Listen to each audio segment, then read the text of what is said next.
தென்னாடுடைய சிவனே போற்றி, எந்நாட்டவர்க்கும் இறைவா போற்றி. நமச்சிவாய வாழ்க, நாதன் தாள் வாழ்க, இமைப்பொழுதும் என் நெஞ்சில் நீங்காதான் தாள் வாழ்க, அவன் அருளாலே அவன் தாள் வணங்கி அப்படின்னு சொல்லுவாங்க. ஸோ இன்றைய தினம் சிவபெருமானோட அருள் இருந்தால் மட்டுமே இந்த பதிவு உங்கள் கண்களில் படும். இன்றைய தினம் 9/2/2026 தை மாதத்தோட தேய்பிறை அஷ்டமி. சிவபெருமானுக்கு உரிய நாளான இந்த சோமவாரத்தில் வந்திருப்பது மிக மிக அற்புதமான ஒரு வாய்ப்பு. இந்த கடன் சுமையால் பாதிக்கப்பட்டிருப்பவர்கள், தினம் தினம் செத்து செத்து பிழைப்பவர்கள் இந்த தேய்பிறை அஷ்டமியை எக்காரணத்தை கொண்டும் தவறவிடக்கூடாது.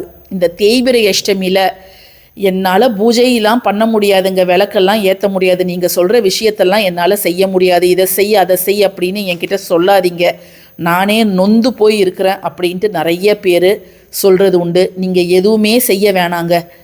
ஜஸ்ட்டு தெருவில் இருக்கக்கூடிய நாய்களுக்கு 2 பிஸ்கட்டு இல்லை 1 வாய் சாதம் ஏதாவது ஒன்று வைங்க. ஏன்னா நாய்கள் அப்படிங்கிறது பைரவரோட அம்சமாக திகழ்கின்றன.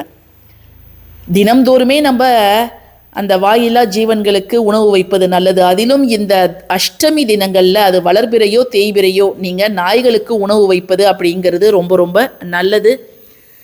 இந்த அஷ்டமி தினத்தில் யார் ஒருத்தவங்க காலபைரவர் வழிபாடு தங்களால் முடிந்த ஒரு தீபத்தை ஏற்றி காலபைரவா போற்றி அப்படிங்கிற ஒரு நாமத்தை உச்சரிக்கிறார்களோ அவர்கள் வாழ்க்கையில் இருக்கக்கூடிய துன்பங்கள் படிப்படியாக குறையும். நிறைய பேர் வெண்பூசணி தீபம் அப்படிங்கிறத ஏற்றுவாங்க, தேங்காய் தீபம் ஏற்றுவாங்க, வெண்கடுகு தீபம், மிளகு தீபம், பாகற்காய் தீபம் அப்படின்ட்டு நிறைய தீபங்களை இன்றைக்கி நீங்கள் சிவன் கோவிலில் போய் பார்த்தீங்கன்னா நீங்கள் தாராளமாக பார்க்கலாம்.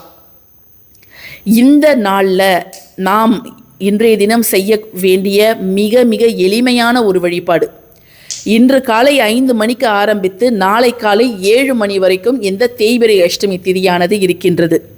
ஸோ இந்த நாளில் நீங்கள் எப்போ வேணாலும் இந்த ஒரு விஷயத்தை தாராளமாக செய்யலாம். நம்ம பதிவை கூர்மையாக கவனிங்க, அப்போ தான் நான் என்ன சொல்ல வரேன் அப்படிங்கிறது உங்களுக்கு புரியும்.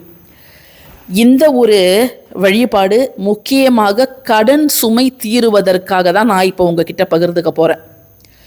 இந்த தேய்பிறை அஷ்டமி வழிபாடில் நீங்கள் கடன் சுமை மட்டும் கிடையாதுங்க, உங்கள் வாழ்க்கையில் இருக்கக்கூடிய தீர்க்க முடியாத பிரச்சனைகள் என்னவாக இருந்தாலும் சரி, வில்லங்கமான பிரச்சனைகள், வெளியே சொல்ல முடியாத பிரச்சனைகள் என்னவாக இருந்தாலும் சரி, அதனை நீங்கள் வேண்டிக் கொண்டு காலபைரவரை வழிபாடு செய்யலாம். நிறைய பேர் இந்த காலகட்டத்தில் பில்லி சூனியம், வீட்டில் நிறைய அமானுஷ்ய விஷயங்கள் நடப்பதை நினச்சி பயப்படுறாங்க. ஸோ அப்படிப்பட்ட விஷயங்கள் எல்லாம் தவிடுபொடியாகணும், தூள் ஆகணும் அப்படிங்கிறதுக்காகவும் நீங்கள் இந்த காலபைரவர் வழிபாடை தாராளமாக செய்யலாம். ஏன்னா காலத்தை நிர்ணயிக்கக்கூடியவர் காலபைரவர். அவர் உடம்புல 27 நட்சத்திரங்கள், 12 ராசிகள், அது மட்டும் இல்லாமல் சனி பகவானுக்கு குருவாக இருக்கக்கூடியவர் பைரவர்.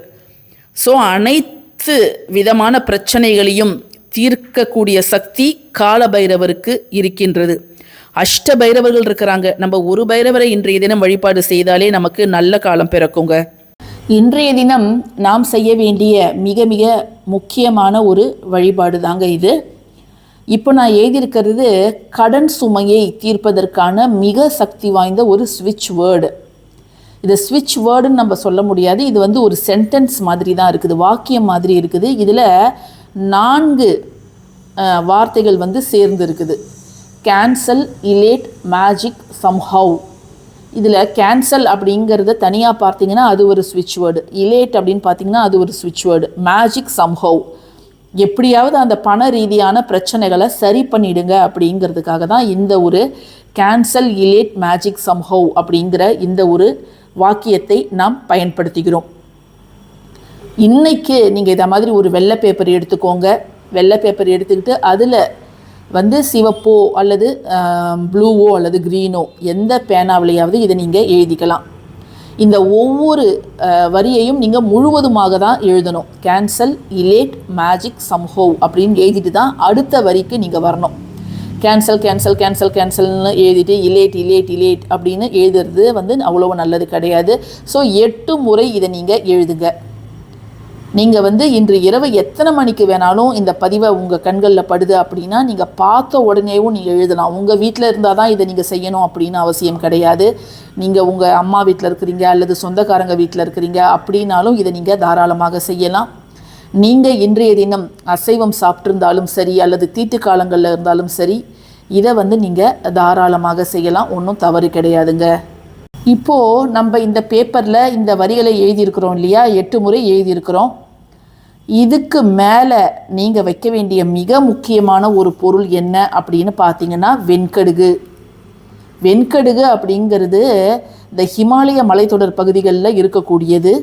இது வந்து பைரவருக்கு மிகவும் உகந்தது. ஏன்னா இது கெட்ட சக்திகளை எல்லாம் வேரோடு அழிக்கக்கூடியது இந்த வெண்கடுகு அப்படிங்கிறது. நம்ம வெண்கடுகு எப்படிலாம் பயன்படுத்தலாம் அப்படிங்கிறத நம்முடைய சேனலில் பல பதிவுகளில் பார்த்துருக்குறோம். முன்னாடி காலத்திலலாம் வெண்கடுகை வந்து சமையலுக்கே பயன்படுத்தினாங்க, தாளிப்பதற்கு.